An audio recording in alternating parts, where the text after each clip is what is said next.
Assalamualaikum warahmatullahi wabarakatuh. Halo semuanya, jumpa lagi dengan saya Jonathan Bahtiar. Kali ini saya akan memberikan berbagi ilmu tentang gambar perspektif.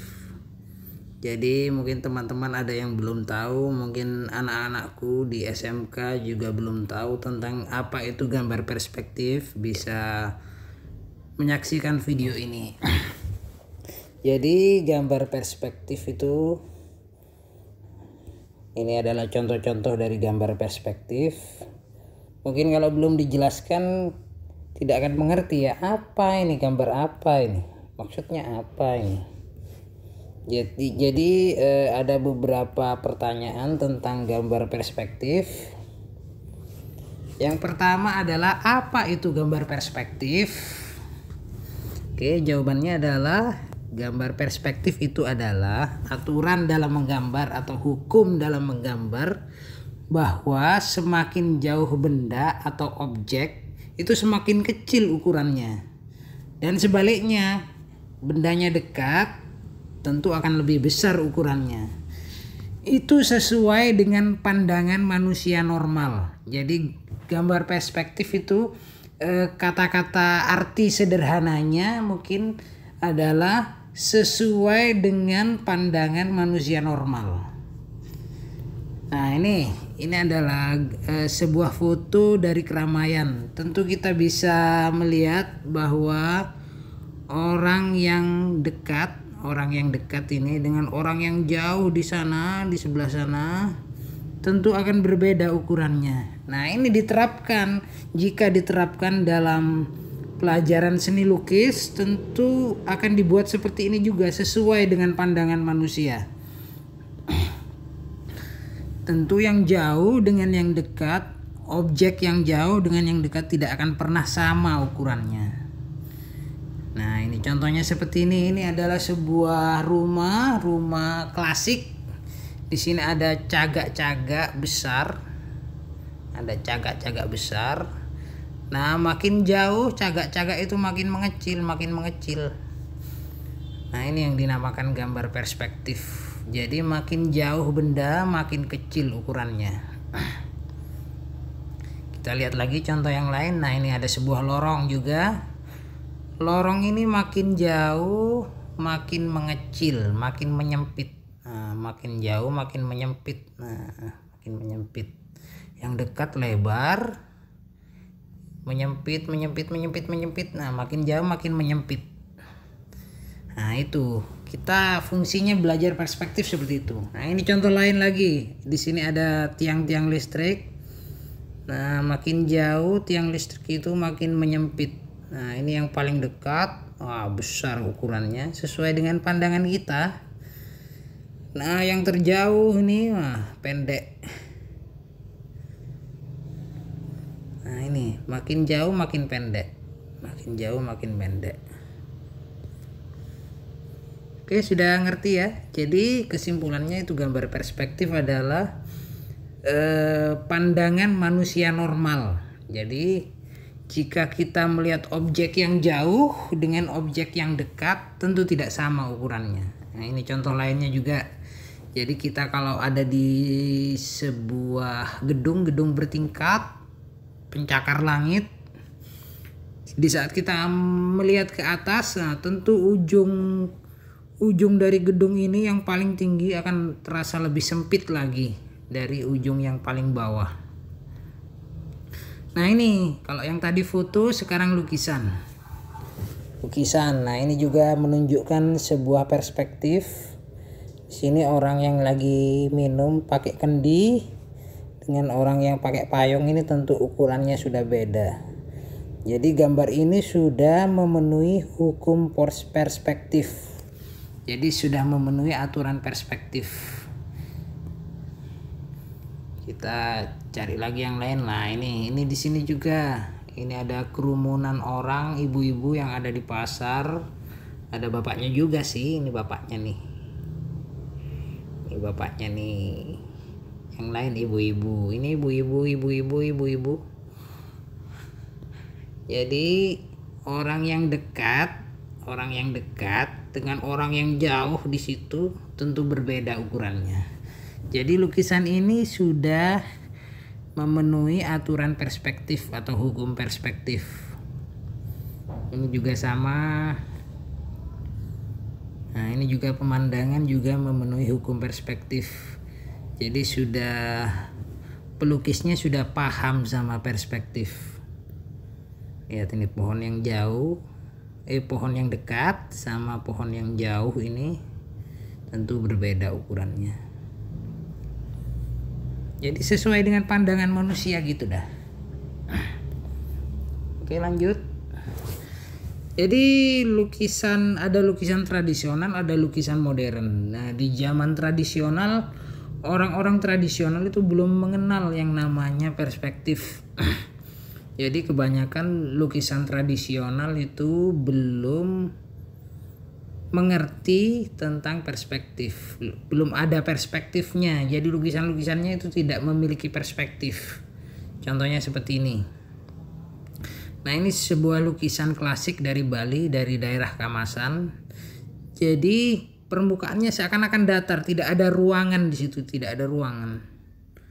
Tidak memiliki ruang dalam lukisan itu. Jadi seakan-akan datar, yang jauh, yang dekat, tidak ada kedalaman di dalam lukisan itu. Ini juga, lihat, ini juga lukisan dari Bali, dari Kamasan. Tidak memiliki kedalaman, jadi lukisannya hanya datar saja, kesannya datar. Orang yang pertama kali mengusung lukisan modern adalah Raden Saleh. Orang pertama Indonesia yang mengenalkan tentang lukisan modern adalah Raden Saleh. Sebelum itu lukisan orang Indonesia masih tradisional semua, gayanya rata-rata seperti ini. Orang-orangnya lihat kayak wayang-wayang gitu kan. Nah, setelah ada Raden Saleh yang kebetulan adalah seorang ningrat, dia berkesempatan untuk belajar melukis ilmu seni rupa di luar negeri, di Belanda khususnya. Dia belajar sama orang-orang bule di sana. Di bule, lukisan orang-orang bule waktu itu di Belanda sudah modern semua. Jadi Raden Saleh itu adalah orang yang beruntung karena dia keturunan ningrat, keturunan bangsawan, bisa belajar di Belanda, bisa belajar melukis dengan orang-orang bule di sana. Ini salah satu karya lukisan dari Raden Saleh. Dari segi perspektif, anatomi tubuh sudah seperti aslinya, seperti nyata. Jadi naturalis banget. Jadi seperti kenyataan lukisannya. Nah, ini lukisan seperti ini adalah lukisan gaya modern. Tidak seperti yang tadi, yang lukisan dari Bali tadi. Nah, ini kan masih gaya tradisional. Orang-orangnya masih kayak wayang, tidak ada ruang di situ. Jadi tidak ada kedalaman di dalam lukisannya. Nah, orang pertama yang melukis dengan gaya modern adalah Raden Saleh ini. Ini orangnya Raden Saleh. Jadi Raden Saleh itu lahir tahun 1811 sampai meninggal tahun 1880. Jadi di Indonesia itu mungkin bukan namanya mungkin masih bukan Indonesia, tapi Hindia Belanda, belum merdeka Indonesia. Nah, ini lukisannya Raden Saleh. Nah, ini juga lukisan Raden Saleh. Jadi sudah gayanya naturalis, sudah nyata. Nah, setelah kita mengetahui tentang perspektif, terus ada istilah tentang titik lenyap dan titik hilang. Apa itu titik lenyap dan titik hilang? Jawabannya adalah titik lenyap atau titik hilang adalah titik terjauh dari sebuah objek atau benda yang dapat dijangkau oleh pandangan manusia. Jadi di saat kita melihat yang titik terjauh itu adalah titik lenyap. Seperti ini contohnya. Nah, ini ada sebuah sketsa dengan menggunakan satu titik lenyap. Titik terjauh itu adalah titik lenyap atau titik hilang. Nah, ini di sini titik lenyapnya. Di sini titik lenyapnya. semua garis-garis ini, sketsa dari gambar perspektif ini bertumpu pada titik lenyap ini. Lihat. Bertumpu pada titik lenyap. Semuanya bertumpu pada titik lenyap. Kecuali garis yang tegak dan tidur. Tegak. Begitu. Jadi ini adalah gambar perspektif yang menggunakan satu titik lenyap atau titik hilang. Jadi titik lenyap itu adalah titik terjauh dari pandangan manusia. Jadi objek atau titik atau benda yang terjauh dari pandangan manusia. Contoh lain seperti ini. Ini ada sketsa yang cukup bagus sekali, gambar pemandangan kota. Nah, di sini kita bisa melihat karena di sini sudah ada garis-garis bantu. Kita bisa langsung tahu titik lenyapnya di mana.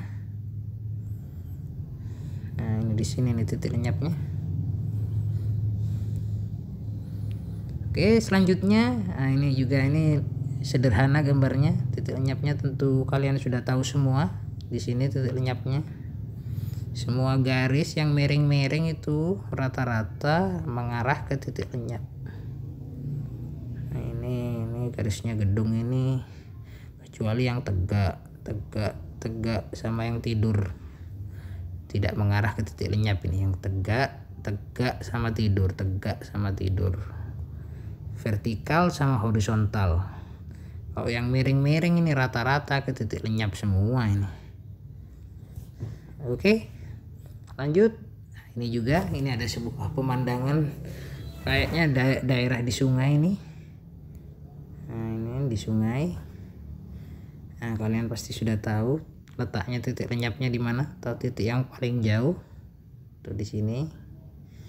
Semua garis mengarah ke titik lenyap. Semua garis. Lanjut. Nah, ini contoh perspektif satu titik lenyap di dalam ruangan. Kalau yang tadi sebelumnya rata-rata di luar ruangan semua ini ya, pemandangan kota. Nah, sekarang di dalam ruangan. Kira-kira menurut kalian di mana titik lenyapnya? Nah, ayo di mana yuk? Nah, oke, betul ini nih. Kira-kira di sekitar sini, sekitar jendela ini. Kita bisa mengetahuinya dengan cara menarik garis ini, garis batas antara lantai dengan tembok. Ini tembok, ini area tembok, ini area lantai. Jadi garis ini ya, garis ini kita tarik batas antara lantai dengan tembok. Nah, ini juga ada batas di sini, batas antara lantai dengan tembok. Ini juga ada batas di sini ada batas juga antara atap dengan tembok. Ini tembok.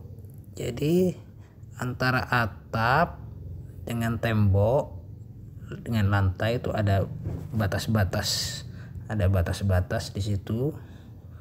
Nah, ini antara lantai dengan tembok ada batas, ada garis. Nah, ini jika garis ini kita tarik, akan bertumpu pada satu titik. Nah, ketahuan deh titik lenyapnya. Oke, lanjut. Nah, ini di luar ruangan lagi. Masih sama menggunakan satu titik lenyap. Kalian pasti sudah tahu titik lenyapnya di sini. Lanjut. Wah, ini baru lagi di dalam ruangan. Nah, kira-kira di mana ini titik lenyapnya? Apakah tetap menggunakan satu titik lenyap? Oh, ternyata sudah tidak. Nah, ini kita bisa tarik garis dari sini. Tarik garis.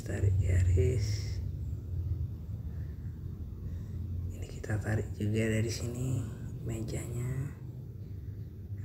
Ini bisa saja menggunakan dua titik lenyap. Ini sudah dua titik lenyap atau dua titik hilang di sini, dan mungkin ada di area luar batas gambar ini.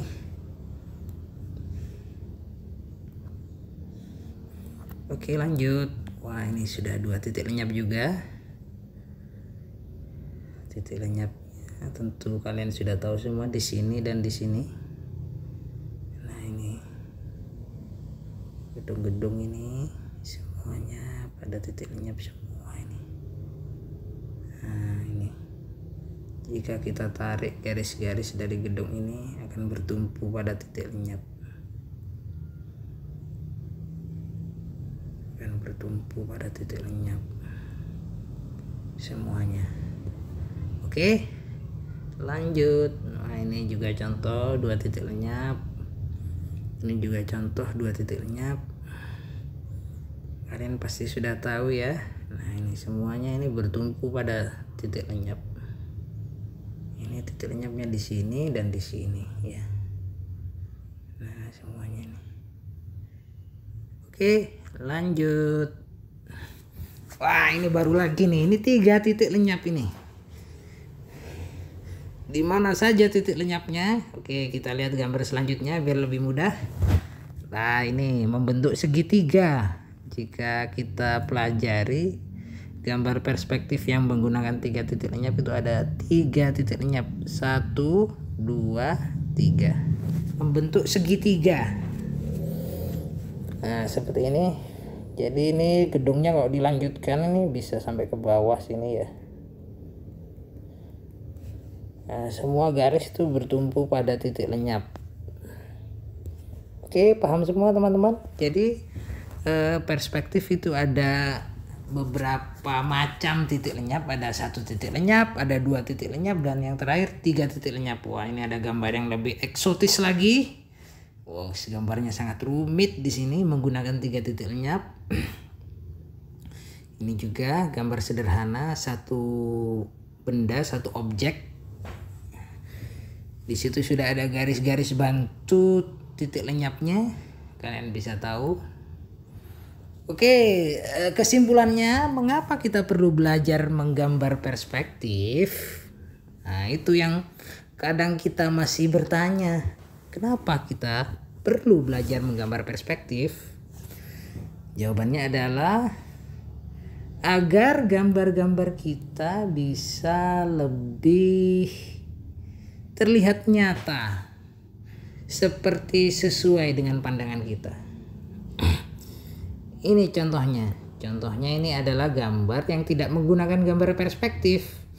Gambar ini dilukis di era modern.